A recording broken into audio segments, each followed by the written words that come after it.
E era isso, cara. Uma vez por mês, uma vez por quinzena, a gente fazia essa loucura de comer um hambúrguer e o resto era ficar ali falando besteira, cara. E eu tinha dinheiro pra, sei lá, comprar uma roupa. Mas assim, mas aí com 18 anos, eu comprei meu apartamento. Porque Quer dizer, foi guardando esse dinheiro. tô pagando até hoje, tem mais 60 anos para pagar.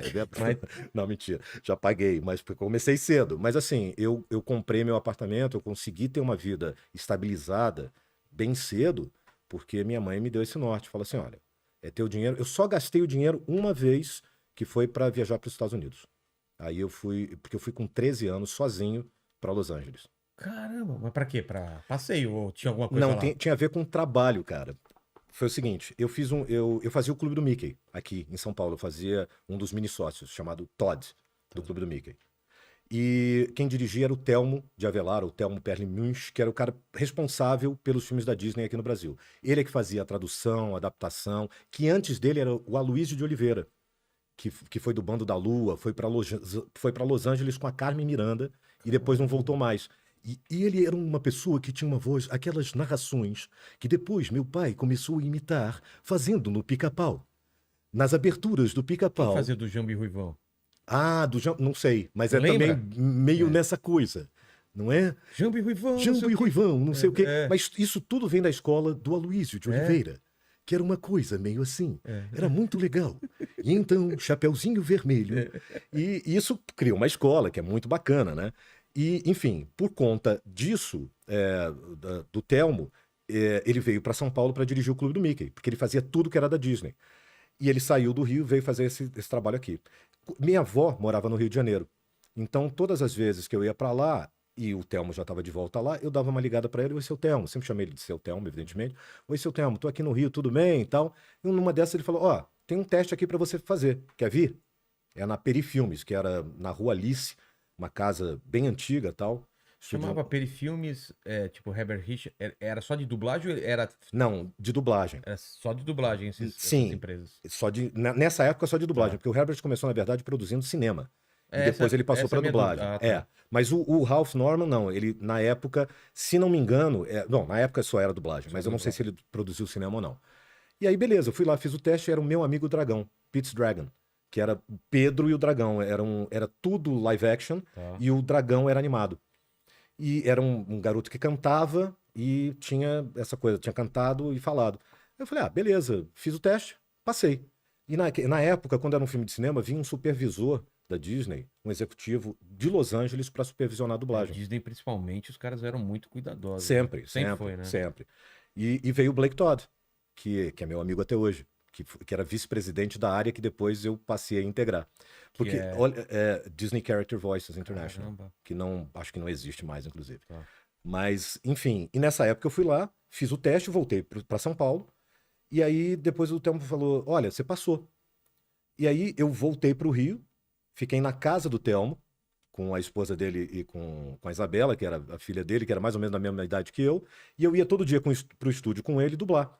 E aí eu conheci o supervisor, a pessoa, quer dizer, que veio supervisionar o trabalho, que era o Blake Todd.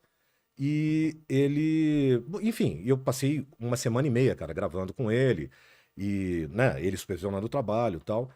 E ele falou: cara, como eu já tinha 2 anos de dublagem, então, assim, eu já sabia o que eu estava fazendo, não tinha muita criança dublando naquela época. É. E ele ficou meio impressionado com o meu trabalho e também com o meu jeito, porque eu sempre fui criado com adulto, cara, dentro de estúdio, dentro de trabalho. Então, eu era bem mais tímido do que eu sou, do que eu consigo disfarçar hoje. Então, eu sabia, né, ser educado e cortês, blá, blá, blá, hoje, coisa que eu não sei mais.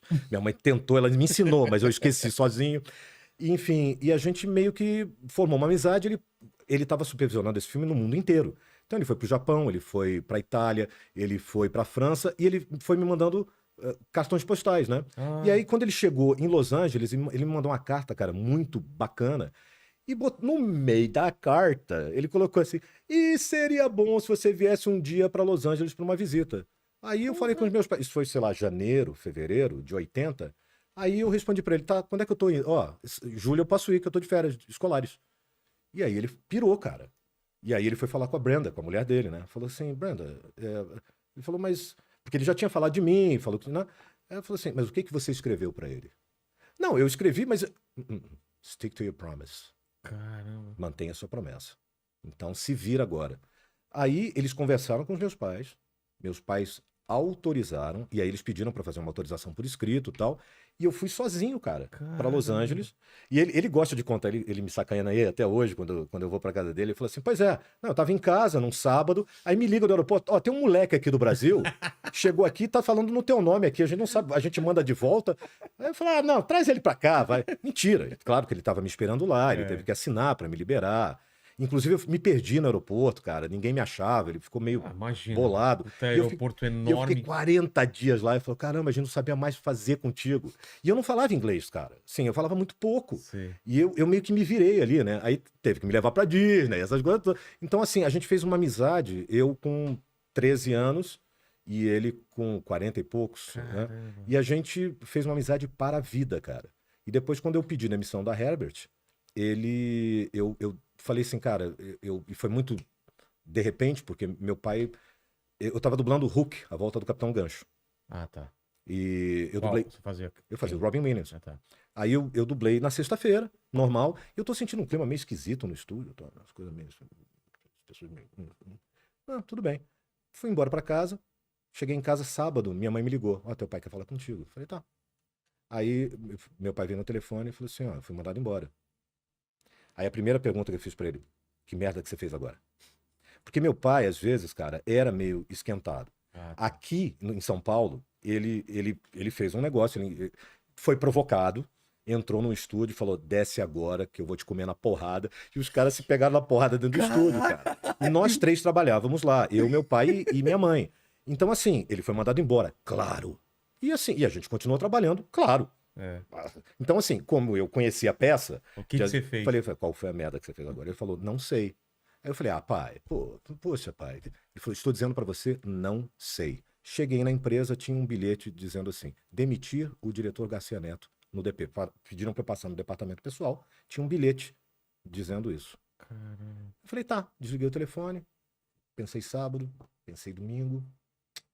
Falei: quer saber? Eu não tinha nem computador, cara. Passei na casa de um amigo que morava perto, que era tradutor também, dublador, Renato Rosenberg. Falei: Renato, posso passar na tua casa para imprimir um negócio? Era caminho da Herbert também. Eu morava a 15 minutos, ele a 10 da Herbert. Falei: posso passar na tua casa para você imprimir um negócio no computador? Ele falou: não, vem aí. Falei: então escreve aí para mim. Prezados senhores, venho por meio desta pedir meu desligamento desta empresa. Atenciosamente, Manuel Garcia Júnior. Falei: você tem certeza? Eu falei: tenho. Mas eu falei: não, depois a gente conversa, cara. Não quero falar sobre isso agora. Me dá isso aqui. Peguei, levei lá, segunda-feira, né? Cheguei, subi no departamento pessoal. Quem trabalhava lá era a Isabel Lira, que é uma grande dubladora, uma voz linda, cara. Linda. Uma tremenda numa atriz. Mas na época ela trabalhava lá no DP. Entreguei pra ela. Falei assim: Bel. Aí ela olhou e falou assim: você tem certeza? Eu falei: absoluta. Mas o que você vai fazer? Eu falei: eu vou descer e vou continuar dublando. Tem um filme pra dublar. Mas e depois? Eu falei: depois eu vou continuar. Não tem aviso prévio? Eu não sei o que vocês quiserem que eu faça. Se quiser que eu cumpra um mês de aviso prévio, eu cumpro. Se quiser que eu vá embora, eu vou. É o que a casa achar melhor. Falou: não, tem um filme do Kevin Costner aí chegando e tal, não sei o que. Eu falei: então, beleza. Compro o aviso prévio, faço o que vocês quiserem. Tudo bem. Desci, dublei, cumpri o aviso prévio. Aí ia sair, e assim, encontrando com o Herbert regularmente no corredor. E: bom dia, seu Herbert, tudo bem? Porque ele foi maravilhoso comigo. Mas assim, e depois eu conversei isso com ele. Eu falei isso pra ele. Eu falei assim, e ele até falou: não, mas não foi assim. Eu falei: olha, meu pai já morreu. E assim, quando eu coloquei as coisas, ninguém disse que não foi assim. Então vamos fazer o seguinte: não vamos tocar nesse assunto. E tudo bem, porque tá tudo certo. Eu fiz o que eu achei que eu devia ter feito. Saí na segunda-feira, minha mãe pediu demissão na terça. Saímos todos da empresa. E aí, cara, me deu uma gastrite, meu irmão. Porque eu não sabia o que ia fazer, cara. É. Como é que eu vou pagar minhas contas? Como é que eu vou viver, cara? Ali eu tava pagando meu apartamento, luz, gás, telefone, condomínio, prestação de apartamento. E eu falei: cara, tá. E aí uma semana, cara, eu suava frio. Eu falei: caramba, o que que eu vou fazer, cara? O que que eu vou fazer na vida? pra ganhar dinheiro, porque a gente sabe que essa profissão, cara, sem uma. E eu dublava muito. E a Herbert Richards detinha 90% do mercado. Ah, é? Não, Tinha não é essa como era ainda. hoje. É. Não, se fosse como era hoje, Tranquilo, sai daqui, vou tranquilo, pra lá. beleza, um abraço, cara. Valeu, até mais, um abraço pra você, Caramba. beijo, Era não me tudo liga. Herbert Richards. Era tudo versão brasileira Herbert Richards. Então eu sabia. Marshmallow tinha nessa época? Cara, mas era, sim, podia até ter, Vilela, mas era pequenininho. É. 1%, meio por cento, 0,5%. Não tinha condição de eu pagar as contas que eu tinha para pagar dublando. Assim, eu tinha que achar uma saída, porque aquilo ali era a minha vida, o meu sustento. E eu falei, cara, peraí. Aí fiquei, cara, com aquela gastrite uma semana. Aí, no final da semana, eu lembrei, era a época que estava começando cooperativa de táxi. Eu falei, cooperativa, lembra? Ah, sei. Você não pegava mais passageiro na rua, tal, que esse era o perigo, né?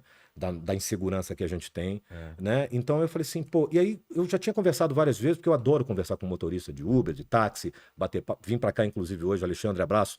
Valeu, irmão. Tamo junto.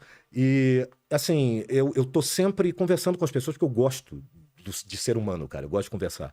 E eu já estava meio inteirado de como é que era. Então, o táxi, você vendeu. Eu tinha um carro legal, então eu ia vender meu carro, ia comprar o táxi e tal. E dava para compor. E eu falei, pô, dá para eu pagar minhas contas. E para me satisfazer, eu vou fazer teatro. Entendeu? Eu vou fazer teste para tudo quanto é peça, vou me apresentar, vou passar currículo em tudo quanto é emissora de TV, porque eu sei que é difícil, é um trabalho. Eu tinha muito a comodidade de estar trabalhando todo dia. Eu falei, cara, tá aqui, meu sustento tá garantido. E agora, se tiver um comercial de locução para fazer, por causa do MacGyver e tal, eu tinha muita coisa dessa para fazer, eu falava, beleza, você paga o táxi? Porque eu vou lá, baixo, entendeu? Você fez muita coisa que fez muito sucesso, cara. Cara, MacGyver, exato. Cara, e aí, como eu gostava do MacGyver. Eu fiz isso, eu pensei, bom, arrumei a saída da minha vida. Aí minha mãe tinha ido para o Espírito Santo, a gente estava na rodoviária, cara, esperando minha mãe voltar, e eu comecei a conversar com meu pai. Eu falei, pai, já resolvi. Eu vou dirigir táxi e tal. Você é louco? Você não vê como estão matando um motorista de táxi? Essa violência, essa loucura. Eu não vou deixar você fazer isso. Você tá maluco da sua cabeça? Eu te sustento. Eu falei, pai, eu pago minhas contas desde os 13, pai. Não dá mais. Eu tô com 27. Não tem como, cara. Assim, obrigado, tá, mas não dá. Aí ele falou, não, tal. E aí eu fui explicando pra ele como é que era. Falei, não, olha, tem cooperativa e e que. E ele já tava já dirigindo em outro lugar e tal. Mas aí ele, pra me dar uma força, cara, ele foi muito legal. Ele falou, não, então vamos fazer o seguinte, eu vou comprar esse táxi contigo, a gente divide. Você dirige de dia, eu dirijo à noite. Porque eu acho que ele ficou com medo, cara, de eu, sabe, sair à noite e ser perigoso. Caramba, então a gente já entrou. Não vai trabalhar, tipo, eu vou trabalhar Mas quando eu expliquei pra ele como era, que tá. olha, você não precisa pegar passageiro na rua, você pode pegar só cliente cadastrado, e aí não tem essa coisa de você, né, botar a tua vida em risco de uma forma tão violenta, tal. Eu falei, vai dar certo, tal. Aí ele embarcou comigo. E beleza. Bom, eu falei, bom, agora eu tô com a vida arrumada. Eu já sei como eu vou fazer para continuar pagando meus boletos. Pagar o básico. Exatamente, meus boletos estão pagos de novo. Minha cabeça já tá. Aí eu me tranquilizei.